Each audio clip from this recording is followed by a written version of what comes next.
Obey.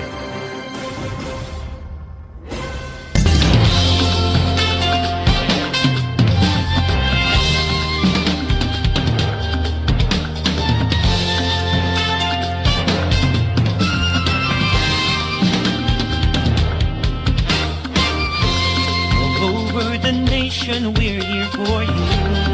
Friendly companion wherever you are. Giving the latest news and playing the best music that you love. More than 100 stations nationwide, broadcasting live.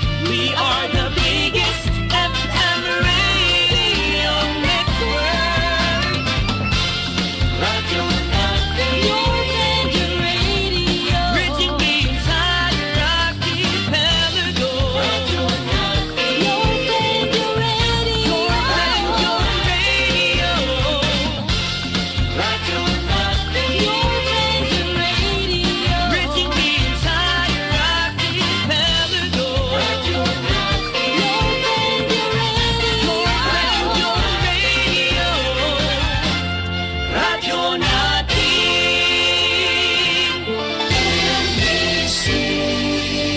Manila Broadcasting Company. DXTC 95.9 Radyo Natin FM of Manila Broadcasting Company, MBC Media Group is a proud member of the KBP, Kapisanan ng mga Broadcaster ng Pilipinas, in partnership with the Cotabato Institute of Technology, Foundation Incorporated, KIXP. Itama po ang inyong orasan sa buong kapuluan alas 7 ng umaga. Sa inyo na ang mga balitang ihahati ng Radyo Natin Balita. Mga maiinit, nagbabagat, makabuluhang mga balita sa Radyo Natin Balita. Mga balitang nakalap mula sa loob at labas ng ating bansa. Radyo Natin Balita. Ito lamang sa himpilang DXTC 95.9 Radyo Natin FM, Cotabato City. Radyo Natin Balita. Di magkaka.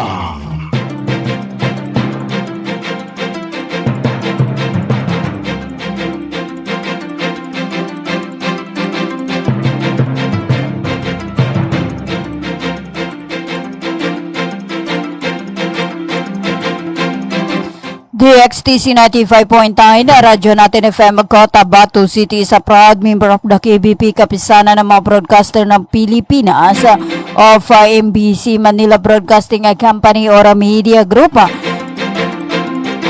Isang minuto makalipas ang alas 7 ng umaga. Magandang umaga, Central Mindanao. Welcome aboard sa Radyo Natin Balita. Ngayon ay araw ng Lunes, ika-20 sa buwan ng Hulyo 2026 at ika-6 sa buwan ng Shafar 1447 or 1448 sa Islamic Hijra Calendar. Sa ngalan po ng aming butihing station manager, sa aming admin officer KBP license, Sir PB Jawaril, at sa aming news head, Miss Narunisa Mamintal Kusin, at sa aming mga media technician, Sir Arturo Dumara, Sir Pelahio Dudong Humawan, at kay Sir Joseph Dasilio. Ako po ang inyong makakasama. Radyo Natin Carolina Abas, maghahatid ng mga balita, kaganapan sa loob at labas ng ating bansa.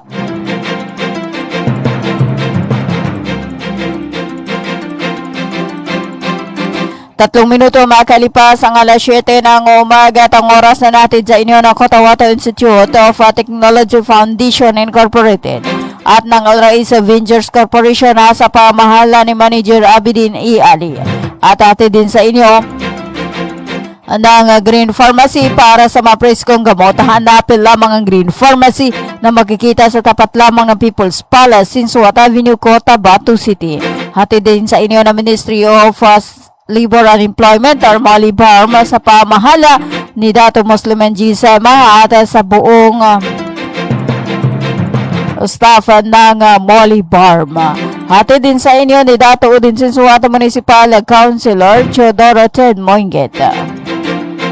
3 minuto makalipas ang alas 7 ng umaga at bago natin dakuhan ang ating mga balita, alamin muna natin ang lagay ng panahon.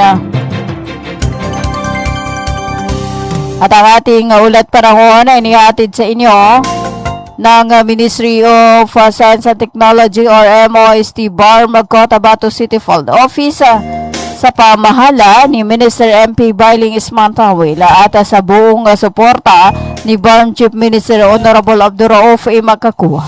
Katuwang ang DXTC radyo natin na maging alerto at laging handa mga kabang samoro.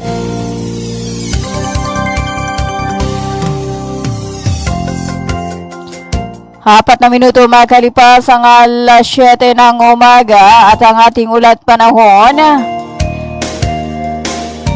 Ang localized thunderstorm ay nakakaapekto sa buong rehiyon ng Bangsamoro Autonomous Region in Muslim Mindanao. Asahan ang bahagyang maulap hanggang maulap na papawirin na may kalat-kalat na pag-ulan at posibleng pagkulog at pagkidlat. Posible ang biglaang pagbaha at pagguho ng lupa dulot ng malalakas na pag-ulan na may kasamang pagkulog at pagkidlat. Sumikat si Haring Araw alas 5:35 ng umaga at lulubog alas 6:04 ng hapon. Ang ating temperatura ay nasa pagitan na 31 degrees Celsius hanggang 23 degrees Celsius. At yan ang ating ulat panahon mula sa DOST Pag-asa Cotabato. At ang ating ulat panahon ay inihatid sa inyo ng Ministry of Science and Technology or MOST BARM Cotabato City Field Office sa pamahala ni Minister MP Bailing Ismantawil at sa buong suporta ni BARM Chief Minister Honorable Abdurauf Makakuha. Katuwang ang DXTC radyo natin na maging alerto at laging handa mga kabang samoro.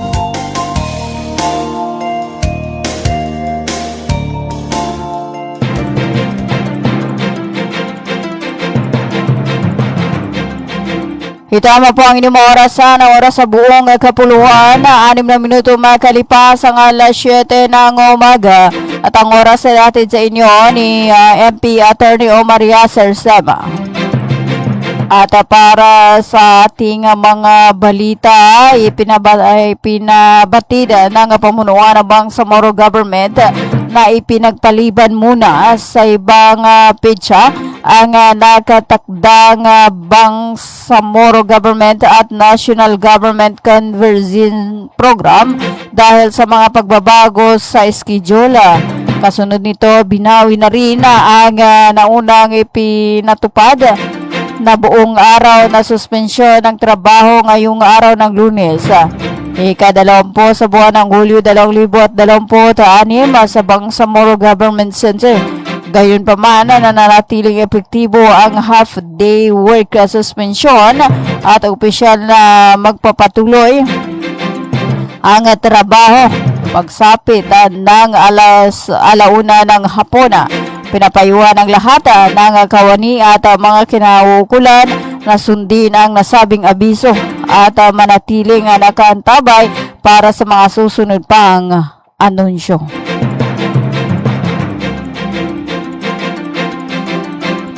Pitong minuto makalipas ang alas 7 ng umaga para sa iba pa nating mga balita. Nagsagawa ang pamahalaang panlalawigan ng Maguindanao del Sur ng Maguindanao del Sur Leaders Conference sa Provincial Peace and Order Council Cluster Meeting noong ika-16 sa buwan ng Hulyo sa campus yung Coawang Dato Udinsinsuat, Maguindanao del Norte.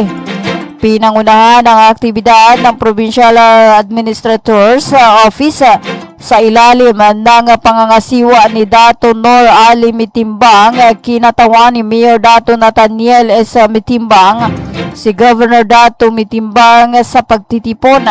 Dinaluhan ang nasabing pagpupulong o aktibidad ng mga opisyal mula sa Office